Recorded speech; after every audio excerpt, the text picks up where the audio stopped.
Coucou à tous. Salut. Petite vidéo aujourd'hui pour vous parler de notre top 10 de jeux intermédiaires qu'on trouverait cool sous le sapin, parce que Noël approche à grands pas. Et donc pour ça, on va commencer par l'un de mes jeux familiaux intermédiaires préférés, qui est The Crew. Je sais pas si t'as joué au premier toi déjà. Si, ouais, carrément. Non, c'est vraiment très bien, effectivement. Et ben faut se dire... C'est assez expert en vrai quand tu montes dans l'émission assez pour avancée, bien jouer, ouais. Pour bien jouer avec les mêmes joueurs et tout, quoi. Et ce qui est assez fou, c'est que du coup, la nouvelle version qui est Mission Sous-Marine est, à mon sens, encore mieux. Okay, et on touche quasiment le meilleur jeu de pli jamais créé, à mon sens. Vraiment, c'est... Ah ouais, t'es assez enthousiaste. Ah ouais, non, je trouve ça trop bien. Et en plus, moi, ça me rappelle vraiment mes années de fac à jouer à la belote. Ouais. Plutôt que d'aller en cours. Ouais, carrément. Ça.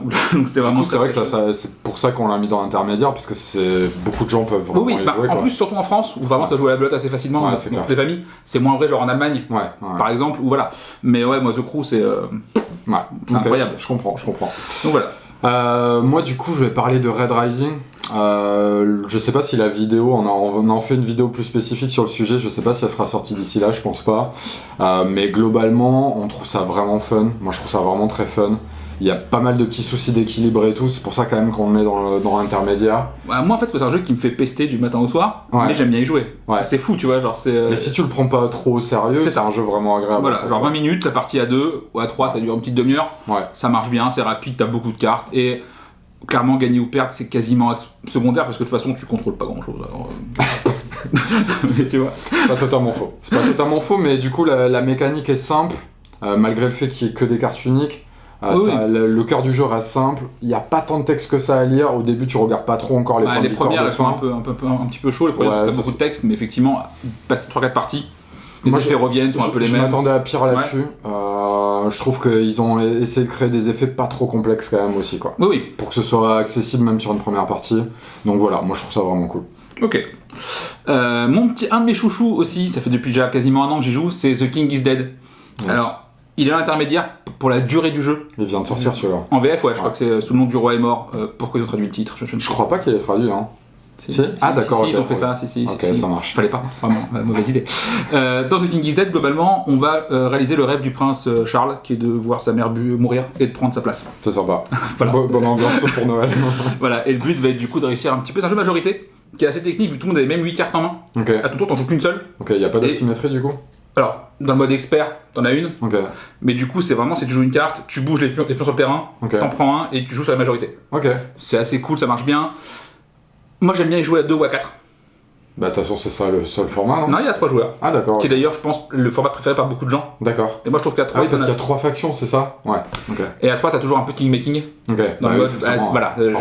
Et du coup tu te retrouves souvent à devoir jouer un coup parce que tu dois le faire, pas parce que tu veux le faire en fin de partie.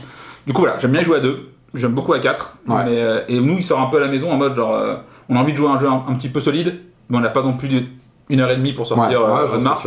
Oui, on joue à Mars en 1h30, absolument. Moi je vais vous parler de Cartographeur. Donc là moi je le possède pas personnellement, c'est un pote qui l'a, et c'est vrai que c'est vraiment très agréable. Alors à ma décharge je joue pas beaucoup à des Roll and Write, donc a priori il est assez différent des autres. Je pourrais pas comparer. Il y a un petit côté Tetris qui est assez agréable. Et c'est vrai que c'est vraiment bien fait, comment on doit faire son petit royaume. Et il y a quand même un bon côté casse-tête sur la grille, qui est pas évident. Et puis il y a ce truc interaction, où quand tu tires une carte monstre, tu fais passer la feuille à l'adversaire, et il va te pourrir complètement ta feuille. Du coup, il est vraiment pas évident. Mais il y a une bonne variabilité dans les objectifs qui sont pas toujours évidents au début d'ailleurs. Oui, le scoring est pas toujours simple. A priori, il est un peu plus expert que les autres, ce que j'ai entendu. Mais voilà, moi je le trouve vraiment très agréable. Tout le monde arrive à y jouer assez facilement. Oui, et puis le côté en plus, pas de limite de joueurs. Ouais, c'est vrai. C'est quand même pratique pendant Noël. Tout le monde joue en simultané. Ça, c'est des bons points. Honnêtement, tu peux arriver à faire jouer tes parents assez facilement sur ce genre de jeu. Et moi je trouve ça plutôt agréable, alors que je suis pas forcément hyper public à la base. Donc voilà, je voulais le recommander parce que le mode on joue en 8 en simultané, ça c'est cool. En dessinant, tu vois, c'est plus facile à motiver des gens autour de ce genre de concept, quoi. Seul vrai conseil, crayon de couleur obligatoire. Ouais, c'est vrai. Acheter des crayons de couleur. T'appelles ça l'extension non officielle. Il faut les crayons de couleur, sinon c'est la purge, quoi. C'est vrai. Voilà. Sinon, petite nouveauté aussi, c'est It's a Wonderful Kingdom qui vient d'arriver, pour ceux qui l'avaient pledge sur Kickstarter, et sorti boutique là dans les jours qui viennent, normalement, qui suit la vidéo. C'est le grand frère, ou petit frère, je ne sais pas, de It's a Wonderful World, qui est un jeu de draft, et là du coup c'est la version spécialement faite pour 2 joueurs. Qui est un jeu de draft hyper froid, tu veux dire, faut préciser. Ah, C'est très beau. Wonderful World, je crois. Ouais, l'autre aussi, hein. Très beau, mais pour le coup, le thème n'existe quasiment pas quand tu joues. Ouais. Mais ça marche très bien, c'est très accessible, les parties vont durer 20-25 minutes, pas mal de modules qui vont changer un peu les parties, très agréable à jouer, avec un système de draft, pour le coup, qui pour moi justifie quasiment à lui seul l'achat. C'est vrai que c'est très malin, Avec un système de proposition de chaque joueur, de ce que tu laisses ou pas, très cool, ça vraiment, et je sais que j'en sortirai plus l'autre à 2 joueurs. C'est sûr, tu vois, c'est fini. De toute façon, ils ont vraiment créé une bonne mouture à 2 où ils ont essayé de mettre au maximum d'interaction dans ce qu'ils pouvaient du game design de base. C'est ça. Donc du coup, c'est du 2 joueurs uniquement, qui marche bien, qui est efficace. Donc franchement, c'est et vu que ça vient de sortir en plus, peu de chances de doublon en cadeau de Noël, ça c'est quand même pratique. Après, moi, c'est vrai que c'est un peu froid pour moi encore, mais il faut que j'en fasse un peu plus pour voir. Mais c'est vrai que ce côté, j'échange du jaune contre du bleu, machin, enfin, tu vois, il y a vraiment ce truc. Et moi, vraiment, c'est vraiment le draft qui justifie le jeu à lui-même, quoi. C'est vrai. Parce que du coup, il y a assez peu de bons jeux de draft à 2. C'est pas faux. T'as Bunny Kingdom qui a un système qui marche bien, mais souvent t'es un peu en grande détresse ludique du côté du draft à 2, quoi. C'est ça. Donc voilà. Et moi, du coup, je vais parler d'un jeu pas hyper récent qui s'appelle Abyss. Je pense que tout le monde connaît déjà plus ou moins. Étonnamment, j'aime bien. Toi, je crois que t'es pas un énorme fan. J'aime bien avec l'extension des monstres là, notamment. J'ai pas joué les extensions, du coup, voilà. Avec l'extension Léviathan, déjà, ça crée un truc un peu plus sympa sur l'apparition des monstres. Après, je suis pas en train de dire c'est le meilleur jeu du monde, on se calme. Non, mais clairement. Mais en format 45 minutes, plutôt satisfaisant. Moi, j'aime beaucoup l'interaction qu'il y a sur l'exploration, où t'explores et les autres peuvent acheter avant toi et ils te filent des perles. Je trouve que ça, c'est vraiment malin. Je trouve que les personnages que tu vas recruter sont plutôt bien faits thématiquement, tu vois. Il n'y a pas trop de texte, ça va. Je sais que pour le coup, graphiquement, le jeu est incroyable. Et graphiquement, il est incroyable. La DA est complètement ouf. Ça, on doit lui reconnaître ça quand même. Il est ultra beau. Pour le coup, on critique souvent les boîtes. En plus, là, je pense que c'est une des meilleures boîtes. Ils en ont fait plein de versions. Oui. En plus. Voilà, moi, je conseille vraiment le jeu de base avec l'extension à 4. C'est vraiment très cool sur des jeux de moins d'1 heure, même après un gros jeu expert et tout. Après, je sais qu'il y a... toi, t'es pas hyper fan. Non, mais moi, j'arrive à réunir les gens assez tranquillement. Personne est en train de dire que c'est génial. Mais ça tourne plutôt bien pour un jeu intermédiaire, tu vois. Parce qu'en fait, je préfère dans ce format-là le jeu qui suit, qui est Charlatan de Belcastel, qui est pour moi un de mes intermédiaires préférés. Ouais, là, moi, j'ai pas testé en fait. Il faut absolument que j'y joue un jour. Charlatan, c'est trop bien. En fait, il y a assez de hasard pour que tout le monde s'amuse. Et assez de skill pour que quand même les mêmes reviennent toujours un peu et gagnent les parties, quoi. En gros, c'est du stop ou encore.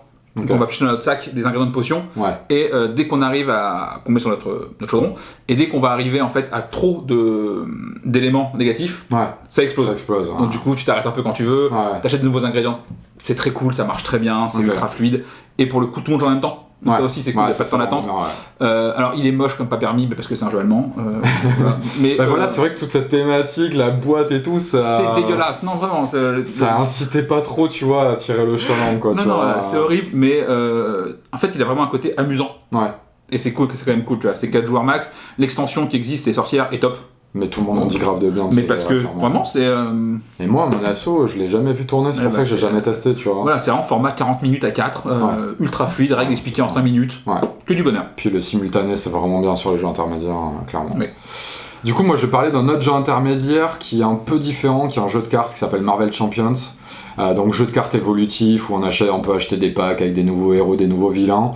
Et en fait, il y a plusieurs modes de jeu et le mode standard, il se fait assez facilement en dessous de 40 minutes. Alors moi, clairement, je joue plutôt au mode expert, ils l'appellent comme ça, où là, ça reste un peu plus long, mais quand on a envie un peu de faire ses decks et de doser le jeu, voilà, pour moi, c'est le format vraiment standard, entre guillemets.